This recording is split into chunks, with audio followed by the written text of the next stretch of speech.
Hi everyone, it's Tims. How are you today? Today we're going to do story time with Tims. So in the last video we were talking about all the different kinds of farms. So today I thought I'd read a book called Harry the Highlander. Okay? And it's written by Cameron Scott and the illustrator is C. Biscoe. Okay? And it's about Harry and all his buddies, his friends. Okay, shall we read? All right, let's go.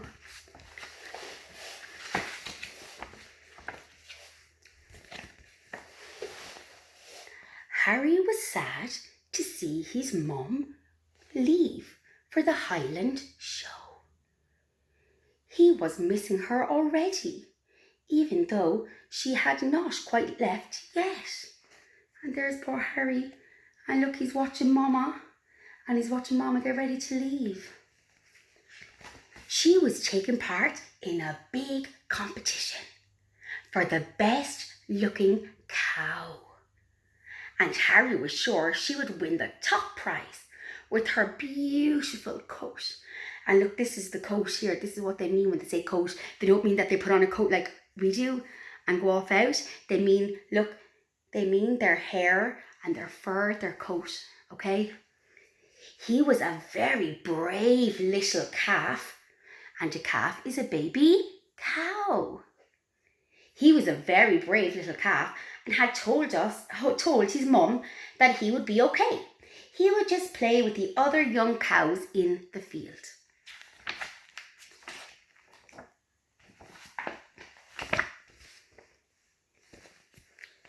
However, Harry was a Highland cow with a very shaggy coat and looked different to the other cows. And just because he looked different, they would not play with him. So Harry wandered off to a far corner of the field to be by himself.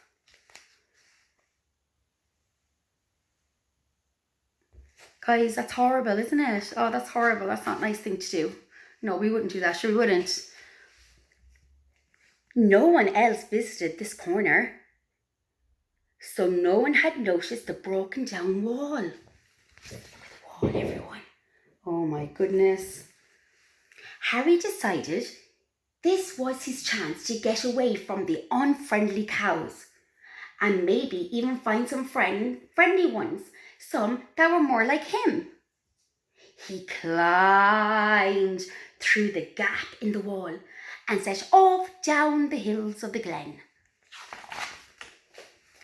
It wasn't long before he came across a tiny brown mouse that looked rather sad.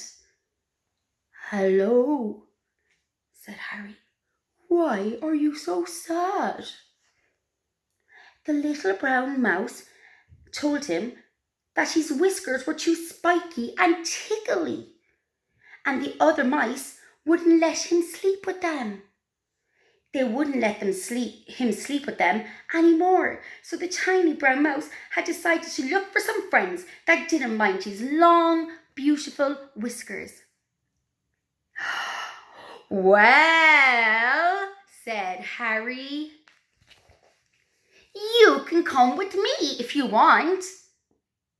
My coat is so thick that your whiskers won't tickle me. They're perfect." The mouse climbed up onto Harry's back and the two young animals headed up the hill. Oh guys, he's got a buddy. As they were resting by the river, they heard a strange squawk, squawk.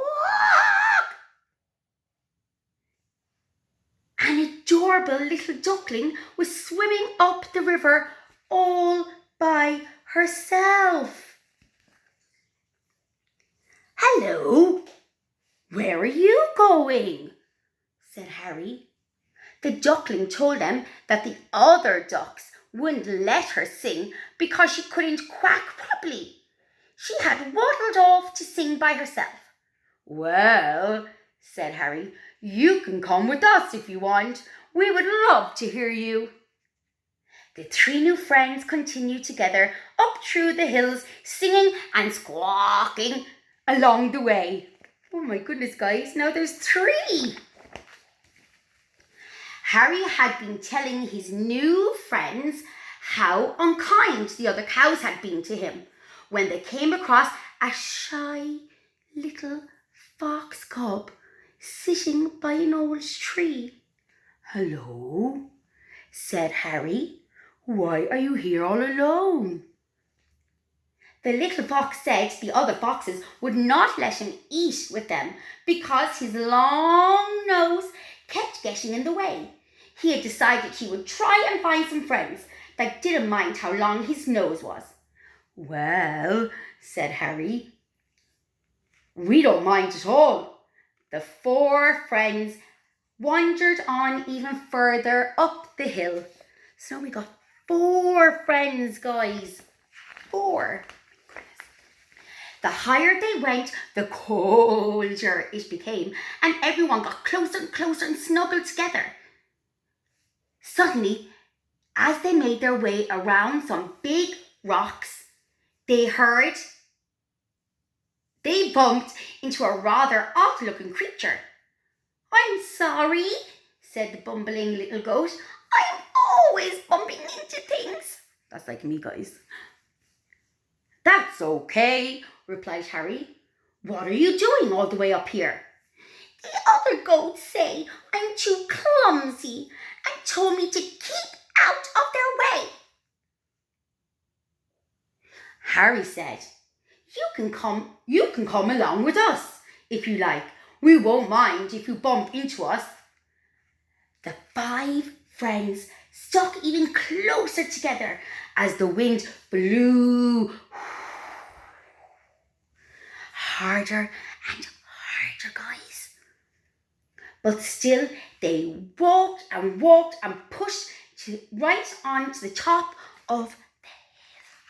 What's going to happen there, guys? By the time they got to the top, it was very cold. Look, guys, it's snowing. It was also getting dark, and the friends were now very tired. "It's too late now to go back down," said Harry. "We better find somewhere safe and warm for the night." They soon found a small cave, just big enough to squeeze them into. Before long, they were fast asleep because they were snuggling into Harry's warm, shaggy coat. While they were fast asleep, it snowed and snowed. They snuggled up close to Harry inside the cave. The animals were safe and warm. Now look, isn't it good Harry has that shaggy coat? When they woke up, you gotta stretch. When they woke up the next morning, it was white everywhere, except inside the cave, which was still dark. The snow had piled up at the top of the entrance and had trapped them all inside. The shy young fox cub sat up. He had an idea. He sniffed and he sniffed, trying to find a way out of the cave. Then he poked his long, pointy nose until he made a small hole to the outside. "Well done," Harry said. "You're a really clever fox." Now guys, isn't it lucky that his nose was pointy so he could help his friends get out of the snow? Look at them looking at it. Oh my goodness, guys. Outside, everywhere was covered in snow. Even though it looked beautiful and they all wanted to play for a while, the 5 friends agreed that they had better head back to the farm. Their mamas would be looking for them. As they made their way back down the hills, they came to a very wide river. And wide means like this, look. Wide river. Look! The bridge is broken. Look, guys, the bridge is broken. Look, to get across. Uh-oh. I can't swim in there, said the little mouse. Neither can I, said the wise owl, or the wise fox. We'll be washed away. But the bumbling little goat had an idea. She chewed and chewed and chewed her way right through the rope from the old bridge. What a clever goat you are, said Harry. But how will that help us cross to the other side? He asked. I've got an idea, said the little duckling. She grabbed the rope in her mouth and jumped into the water, because she can swim, guys, can't she? And she splashed and she spluttered and she splashed and she struggled, and eventually she got to the other side. You are a plucky little duck, shouted Harry, as she wrapped the rope around the big rock as tight as she could. Whoa, guys, I'm telling you, these animals are great. Then the tiny brown mouse scampered along the rope. After that, Harry held the rope, and the clever goat and the not-so-shy fox held on to each other as they made their way carefully across. Look at them, guys. Look how clever are these friends. And they're all helping each other. They all gave their coats a good shake. Harry gave his shaggy coat an extra shake. Oh my goodness, guys. Because it was so thick and it was so heavy and full of water. Which way now? He asked as they looked at the walls of the trees. Look at all those trees. Oh no, there's a wall at them. What will they do? Suddenly, the little brown mouse scampered up to the top of the tallest tree. Look, he climbed and climbed and climbed. I can see the farm, he shouted. I can show you the way. Oh my goodness, guys. Then the daring mouse climbed up on Harry's back. Look at that. And led them through the woods, down through the hills. Harry's mum was waiting and very happy to see him with all his new friends. We are all a bit different, but that's what makes us special, she explained. If you're friendly, you will always make friends. And with that, the farmer agreed that they could all stay with Harry on the farm. Look at all his friends back there, guys. Look. Look. Isn't that amazing? Isn't that a lovely story about friendship, isn't it? Yeah. Yeah. And guys, you know, we're all so different, but that's okay, because that's what makes us special. And it's okay to be different. And it's okay to be different from our friends. And it's okay to learn new things from our friends and for us to teach them things. And that's okay. Yeah, that's what makes the world so special. So guys, today is the last circle time with Tim's, because us Montessorians finish school today. It's our last day. And for children who were in my school and they were in my class, some of you will have summer holidays now. Hopefully the sun will come out and you'll get to play and maybe go to the beach or maybe play in the back garden. And then in 2 months' time, you'll come back to Lilliput.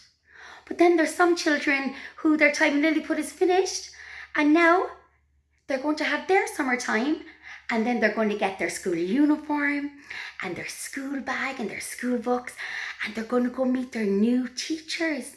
And guys, that's okay too. Yeah, because it's important that we grow. Yeah. So, for all the kiddies heading off to their new primary school, we call it in Ireland, you're going to have the best time ever.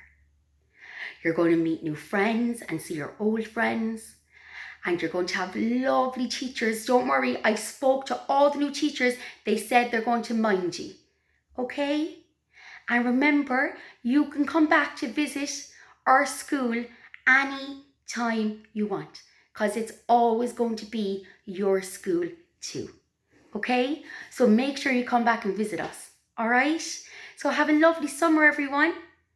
And keep doing all that art and keep singing and keep dancing and keep loving each other. Okay? And I'll see you all in September. All right? So bye, everyone. Take care. Mwah.